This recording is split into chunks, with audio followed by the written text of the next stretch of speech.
necessarily be comfortable with it. So it's a wonderful opportunity for everyone to learn some stuff about beards today. Without further ado, Shelbs, thank you for doing this, and knock it out of the park, kid. Awesome. Thank you. So like Willie said, I'm Shelbs, and I am from the Pacific Northwest. I'm up in Vancouver, Washington, which is like just outside of Portland. Here's my cat. This is Cecil. He needs to be involved apparently today. So I have been a stylist, gosh, it's been like 5 years now. And before that, I worked in public education. So I was working at a high school. And so that kind of just fizzled out for me, and decided that I always had a passion for doing hair, and that I was going to go and actually get licensed and not just mess around in the bathroom with my friends and, you know, pray that we don't fry our bangs off or anything. So I went to the Paul Mitchell School in Portland, and being in the Northwest, beards are pretty prominent. And I have a lot of friends who are bearded men, and so they were asking questions. And when I was in school, I started asking those questions, and there weren't a whole lot of answers when it came to how to approach that. In our big, like, the textbook that we get. Sorry, cat here. Cat problems. There's one page in that whole book that talks about beards, and it basically tells you to put your guard on your clippers and good luck. So when I saw that, I realized that, you know,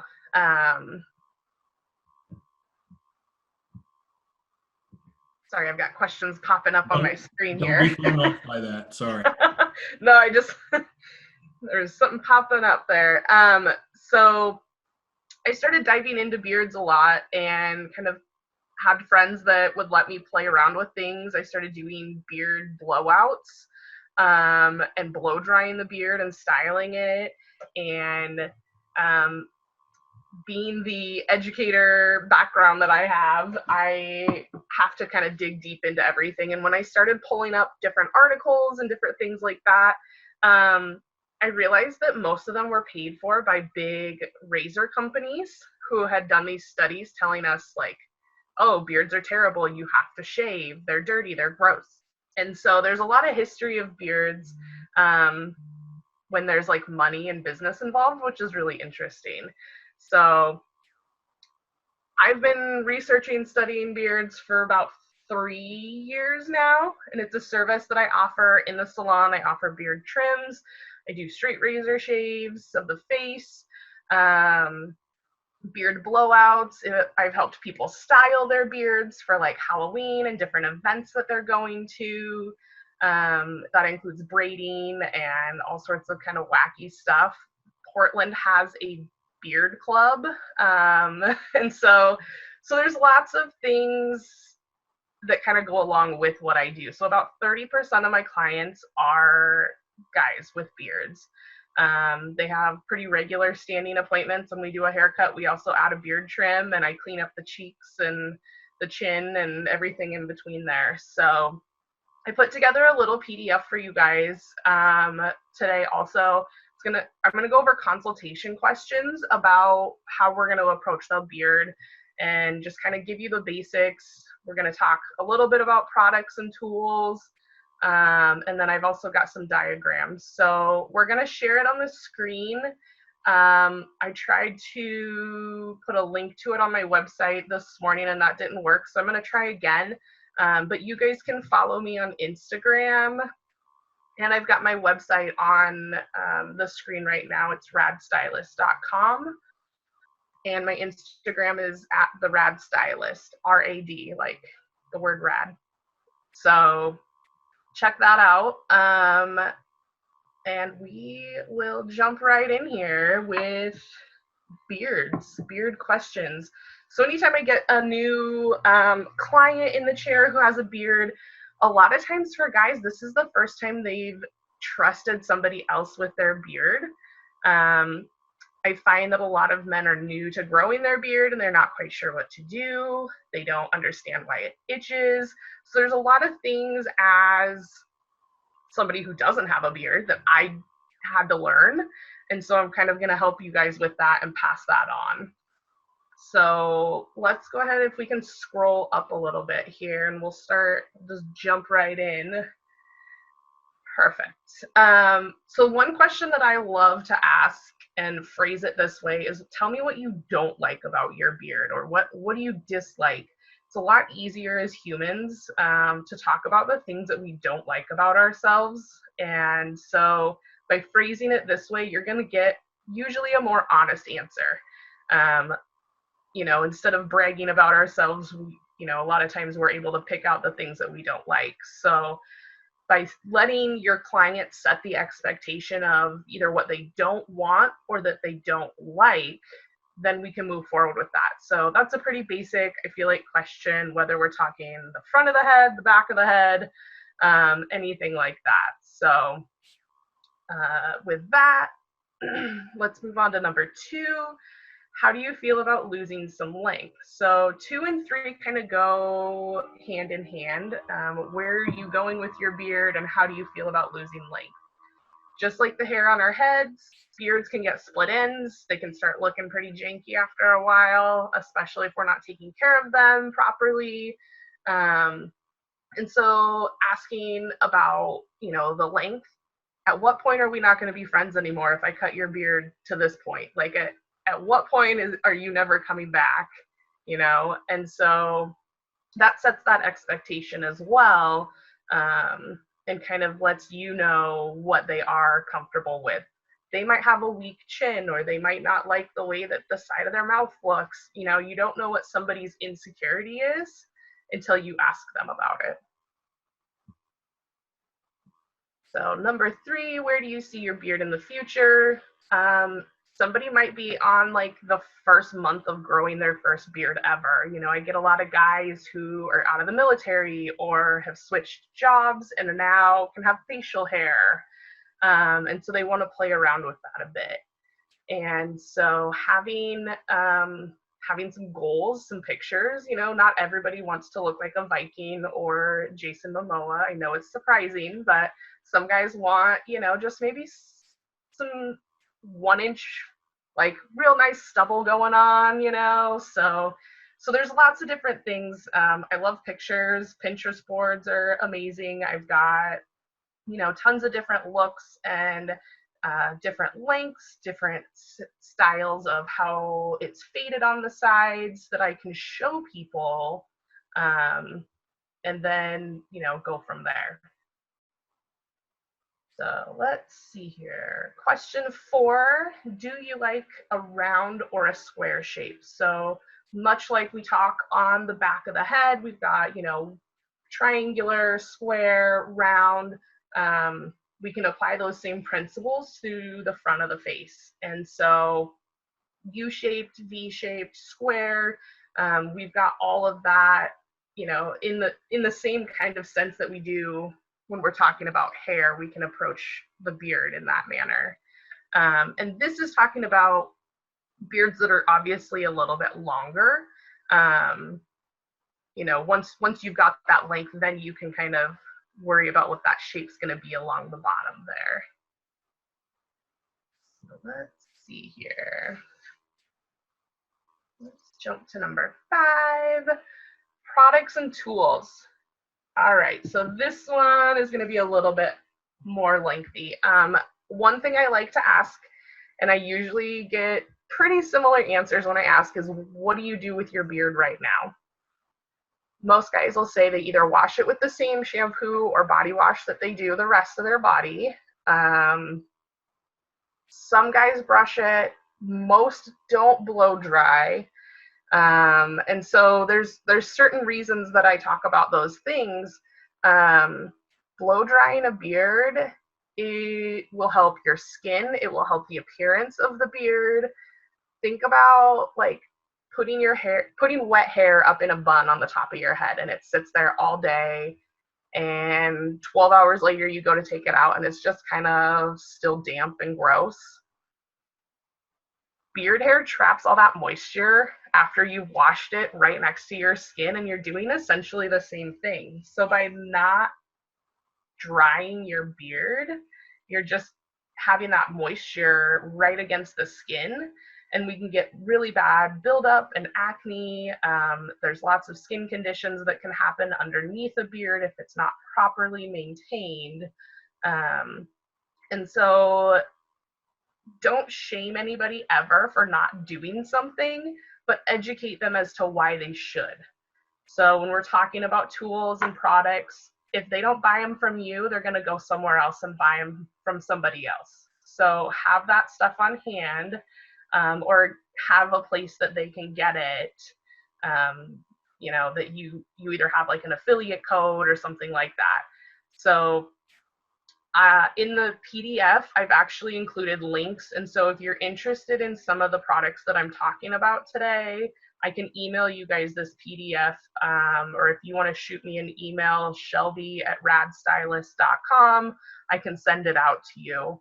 That way you've got that at your fingertips as well.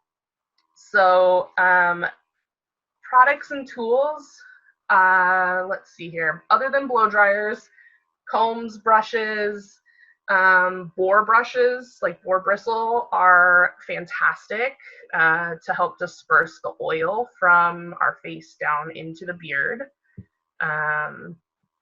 And as far as combs go, we want to stick with like wood or carbon.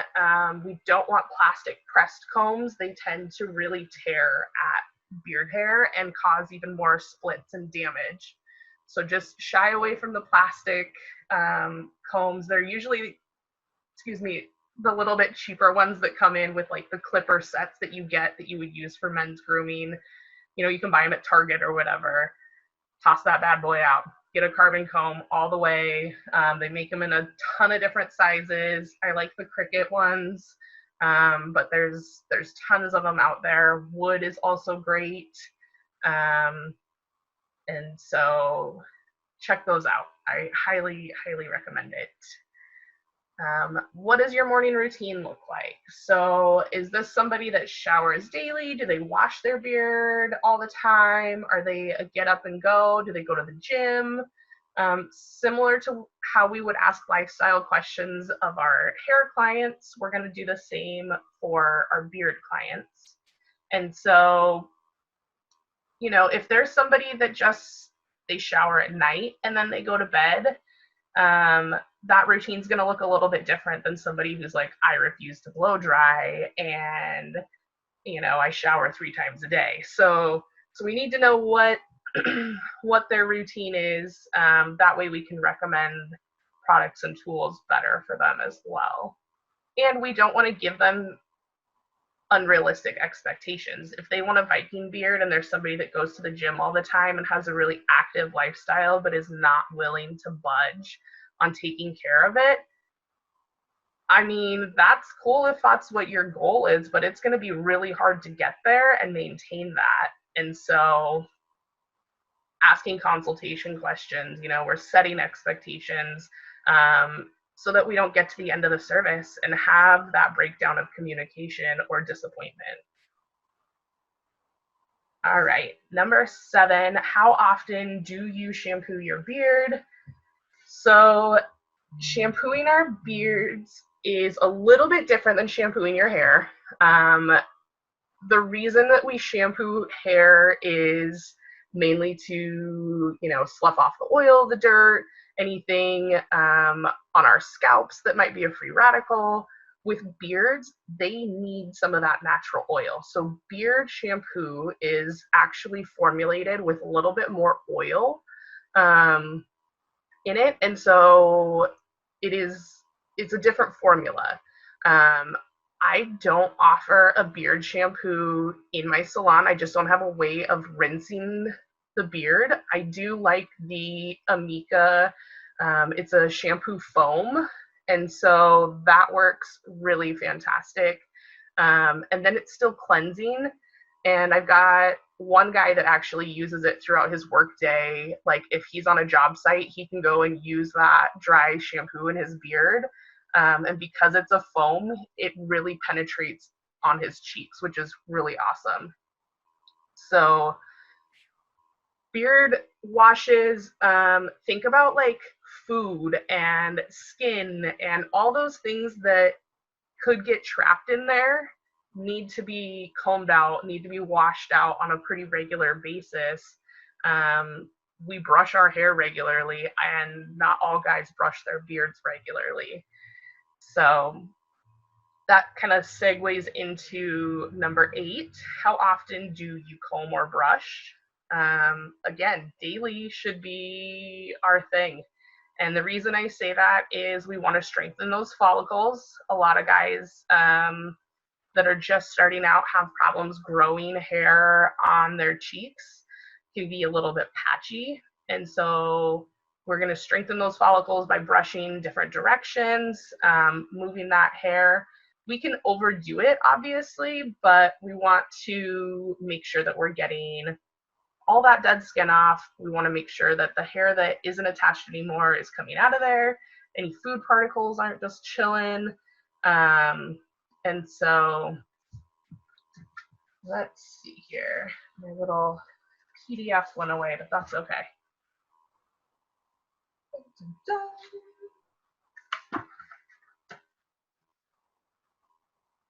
So number 9, do you like your mustache to blend with your beard? This question I cannot stress enough. We have all seen the guy that rocks the really killer mustache. Sometimes that's people's thing. And so we need to know if they like to have it blended, or if they want their mustache and their beard to be two almost separate entities. And so you can do some different techniques around there, but make sure that you know what they want.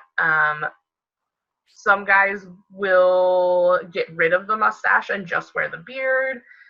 So asking this question, I feel like, is you almost treat the mustache as a separate part of the service. It's kind of the last thing that I talk about in my service before I start to straight razor anything.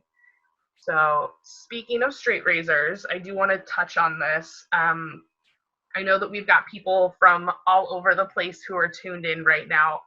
I am licensed in Oregon and Washington as a cosmetologist in Washington, and then I have 3 separate licenses in Oregon, aesthetics, hair, and nails. They separate them out.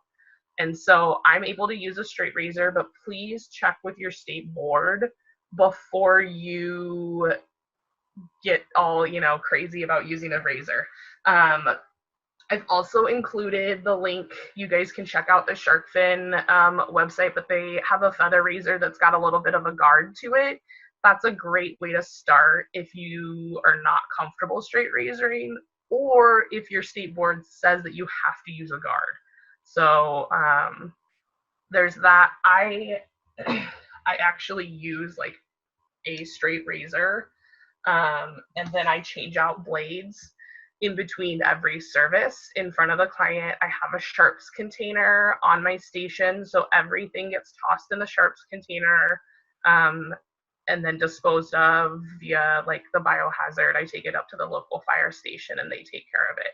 So there's lots of different tools out there. Just make sure that you know what rules and regulations you need to follow, so that you're not putting yourself or your license or your clients in jeopardy.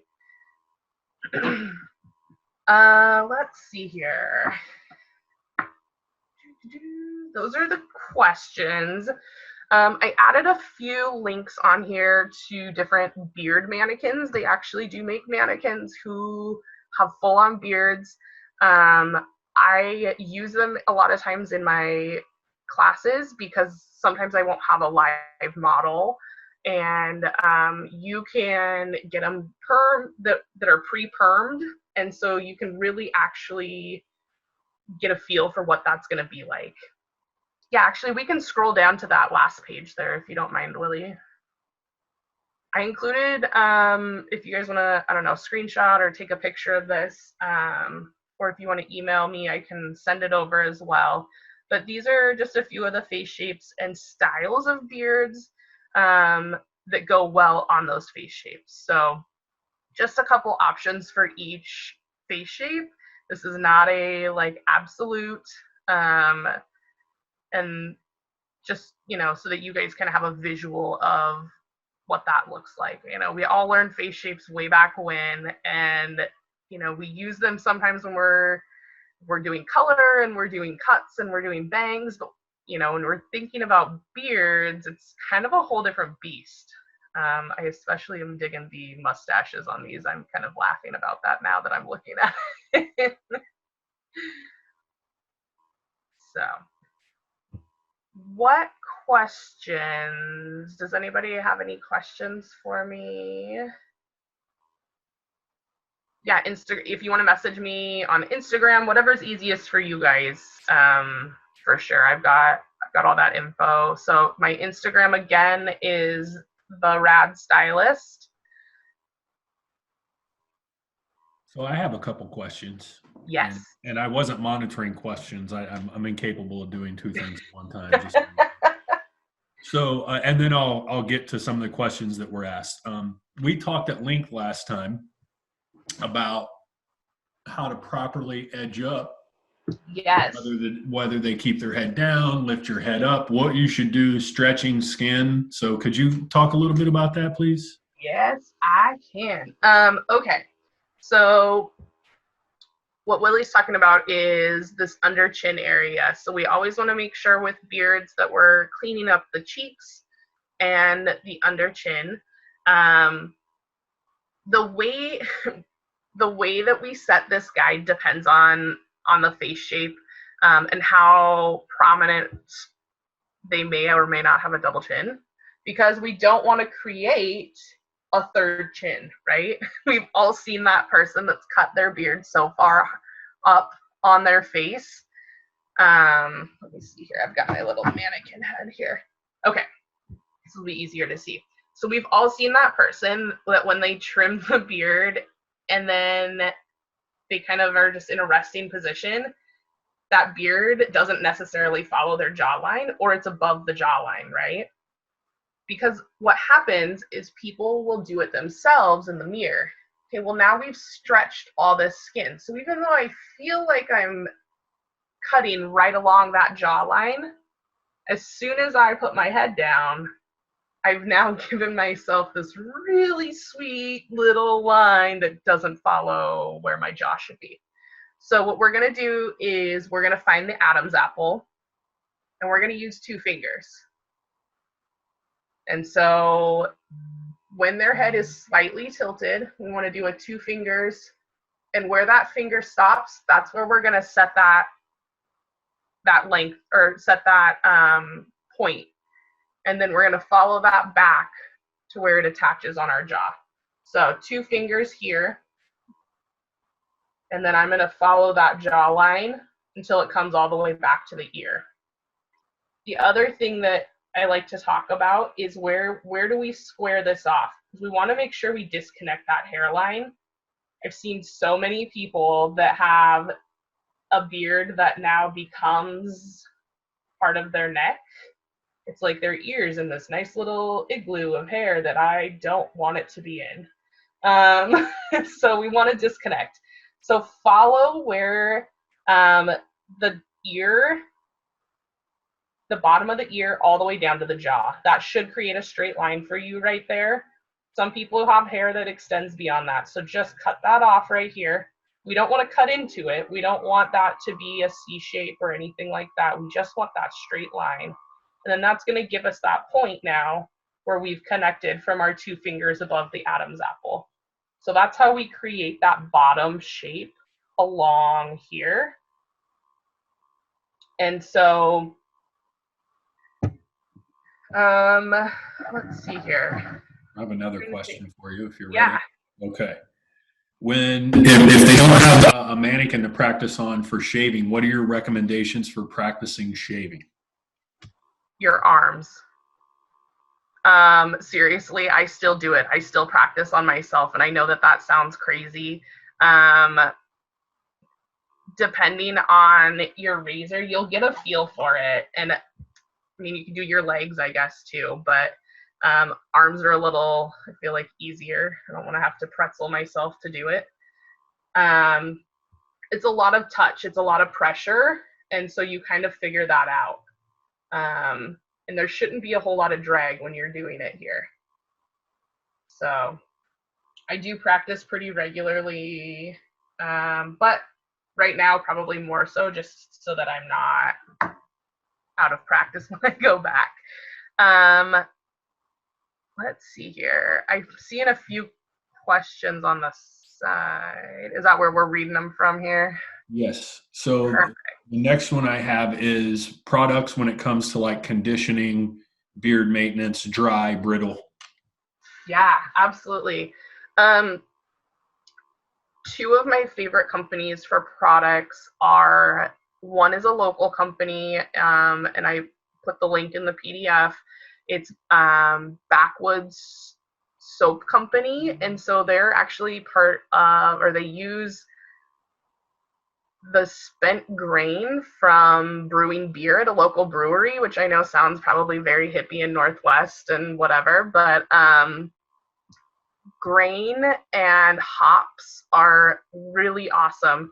Hops are a cousin of hemp and cannabis, and so we're seeing a lot of CBD right now in beauty products, and hops are a cousin of that. So breweries have leftovers of the malt that they use and some of the hops and stuff, and so this company is putting them into skincare and beard oils, and so they've got a ton of products and they ship, and they're really, really killer.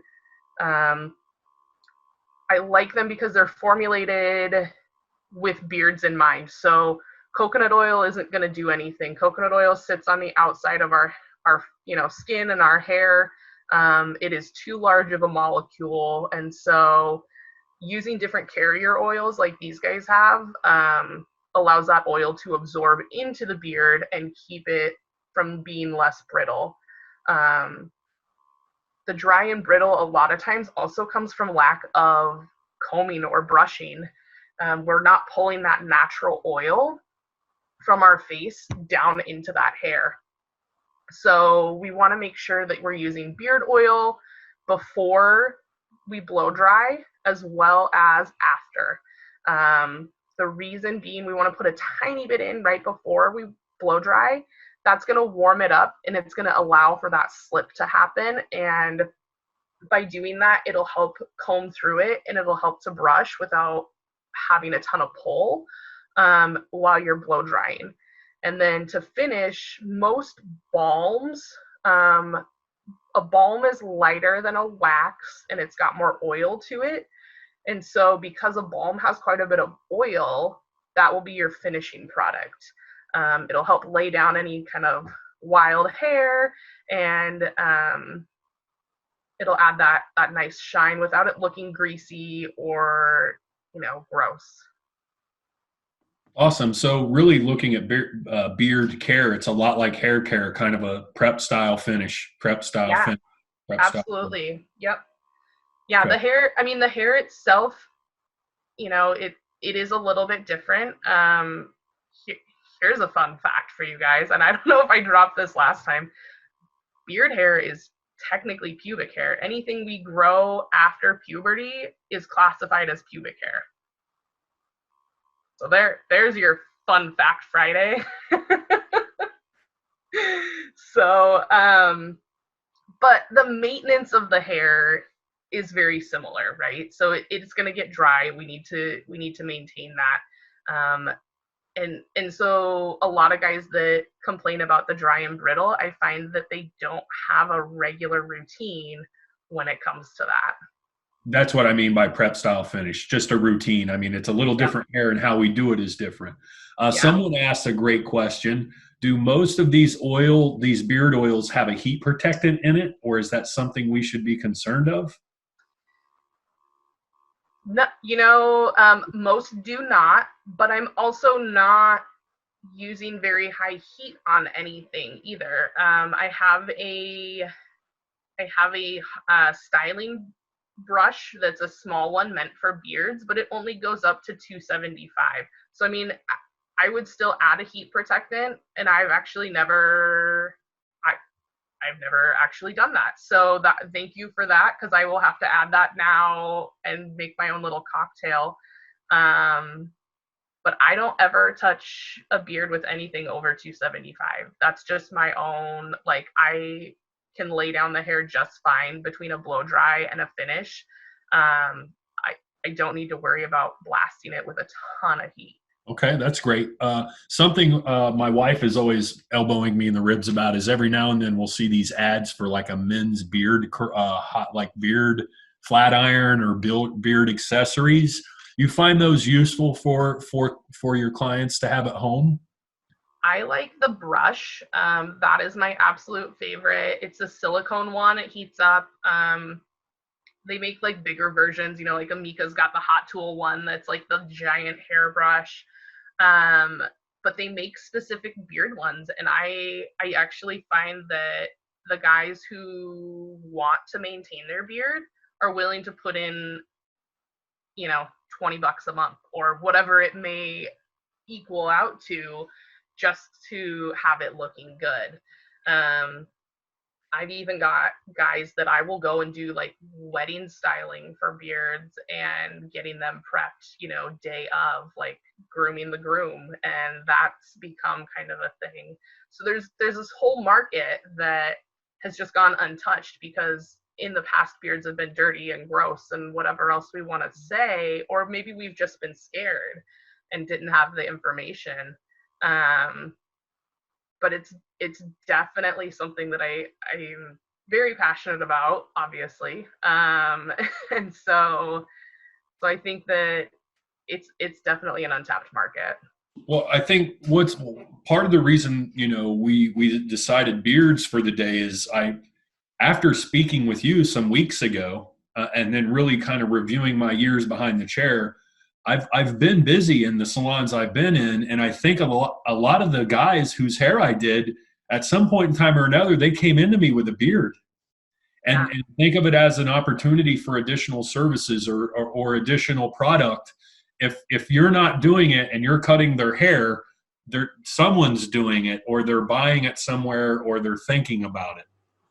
I mean, every female that sits in my chair, make it a point to talk about beards. You never know who's got a husband or boyfriend or coworker, even, that has a giant beard and doesn't know what to do with it, or is ready to cut it off because they've never been given advice. And so I get messages on Instagram from random people across Portland and Seattle, pretty regularly about, here's a picture, and some of the selfies are, fun angles and whatever, but like, here's a picture of my beard. What do I do with it? They're willing to send that to me just randomly. Like, that's a client now. As soon as I've helped them once, like, they're mine. So I offer referral programs for all of my clients, but by talking to everybody in my chair about the services that I offer that they might not know about, I've just opened up that referral gate even further. They might come to me for highlights every 8 weeks, but they also don't know that, I could do their husband's hair and their daughter's hair and their sister's hair. And so it's self-referring, I guess, by talking about what you're offering and what you can do, outside of the service that you're in right now. I think that's why it's so important for continued education in our industry as well, because there are so many things that you can be doing, additional services with people in your salon, and it only takes a beard cleanup here or whatever to fill in that 15-minute gap or that 30-minute gap and really maximize your day and efficiency. Yeah, absolutely. Like, I've got a couple of guys, and they've got a standing every 4 weeks. They come and get their hair cut and their beard trimmed, and they're kind of on the different days and stuff, but I know, like, every fourth Sunday, I'm going to see Trevor at 6:30. Like, that's him, and his beard will be there. But now he brings his daughter, and I trim her bangs, and she's 3 years old. Okay, she asks to come to the salon. So now I've already created a client for life, right? I mean, it's those little things that it's added value for our client, but it's also helping us at the end of the day too. Yeah, I think sometimes what gets missed in it is, I get one of the most positive, one of the things I love about our industry is the relationships. I build a relationship with these people year after year, and then I've seen them get married, I've seen them have kids, I've seen I've all kinds of stuff, right? And building lasting relationships and becoming a part of the community and building a business, that's what you're talking about now, right? It's Yeah, great stuff. absolutely. I mean, but it's all of those things, it's taking the time and doing those little things, or offering those little things that we might take for granted or think somebody else has already filled that niche or that gap. Offer it. If it's something that you're passionate about or you want to do it, put it out there.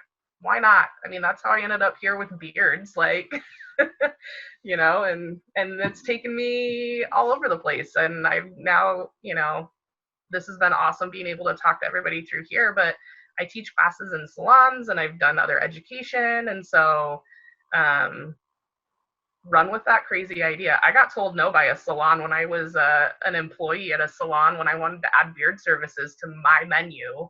They told me no. They told me not even to think about it. Within 6 months, I didn't work there. I went out on my own, and I've been at the salon where I rent the chair at now at Marquee. I've been there for almost 3 years and doing beard services day in and day out. So find your thing, find your people, make it happen. That's amazing stuff. So I just want to end with this. If you're on here right now and you want that PDF that we shared on the screen, you can DM Shelbs, or you can DM Sharkfin and I'll take care of it, or me, Sharkfin Willie _Willie. We'll make sure you get that.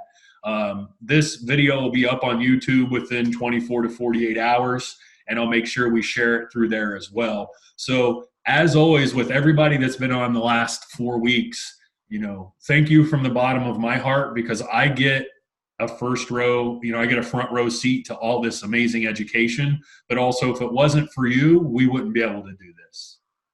Thank you. No, I appreciate you having us on here. It's been really, I know this has been a weird time for everybody, but this has been kind of a bright spot for sure for a lot of us. So do me a favor. You get the last 15 or 20 seconds. You can talk about whatever you want. Be kind. Stay rad. Just be nice to people, you guys. That's it. Thank you so much. We'll talk soon. Sounds good. Thanks, So proud. guys. Thank you. Bye-bye. Bye.